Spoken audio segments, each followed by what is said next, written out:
नमस्कार बंधुरा आज के आपनादेर संगे एकदम यूनिक भावे रुई फिश फ्राई रेसिपि शेयर करब। এই फिश फ्राईगुली एतटा क्रिस्पी हय पुरो रेसिपिटी लास्ट पर्यन्त देखुन। आशा करछि आपनादेर खूब भालो लागबे। जे कोनो केउ खेये आपनार खूब प्रशंसा करबे। पुरो रेसिपिटी लास्ट पर्यन्त देखते थाकुन।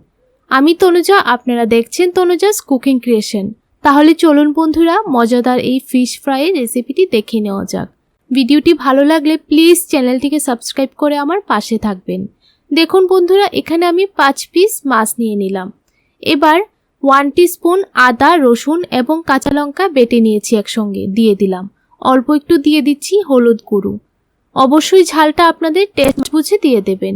এবার অল্প একটু দিয়ে দিচ্ছি ধনে গুঁড়ো। অল্প একটু দিয়ে দেব জিরে গুঁড়ো। তারপর সুন্দর একটা কালার চলে আসার জন্য অল্প একটু দিয়ে দিচ্ছি কাশ্মীরি লঙ্কা গুঁড়ো। অবশ্যই কাশ্মীরি লঙ্কা গুঁড়োটা অপশনাল, আপনাদের পছন্দ না হলে স্কিপ করে নিতে পারেন। এবার সবগুলি উপকরণ দিয়ে খুব ভালোভাবে মেখে নিতে হবে। তারপর অল্প একটু দিয়ে দিলাম নুন। এবার চুলার মধ্যে একটা কড়াই বসিয়ে দিলাম। 2 কাপের মতো দিয়ে দিলাম চিড়ে। চিড়েটাকে হালকা একটু ভেজে নিতে হবে যেন একটু মুচমুচে হয়ে যায়। দেখুন চুলার ফ্লেমটাকে লোতে রেখে ভালো করে ভেজে নিয়েছি। এবার একটা প্লেটে নামিয়ে নিলাম। হাতের সাহায্যে এইরকম ভাবে ভেঙে নিতে হবে। আপনারা চাইলে মিক্সি জারের মধ্যে দিয়েও একটু ভেঙে নিতে পারেন। এবার একটা একটা ফিশ নিয়ে এইরকম ভাবে লাগিয়ে দিতে হবে। খুব ভালোভাবে চিড়ার গুঁড়োগুলি এইভাবে লাগিয়ে নিতে হবে।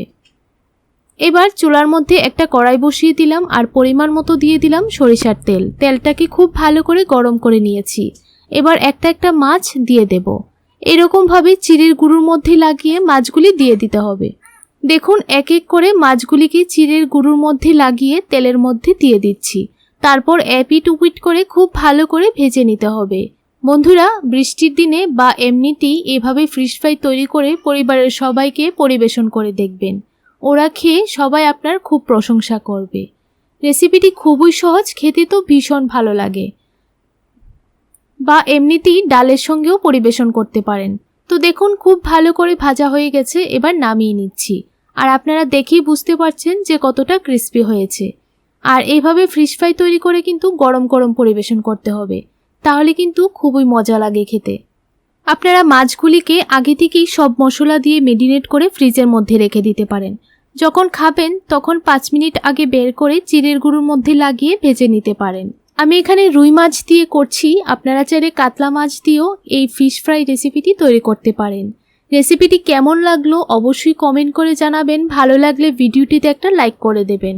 তো দেখুন সেমভাবে ভেজে নামিয়ে নিলাম। তাহলে বন্ধুরা আজকের জন্য এতটুকুই। দেখা হচ্ছে নতুন আরেকটি রেসিপিতে। আপনারা সবাই ভালো থাকবেন, সুস্থ থাকবেন।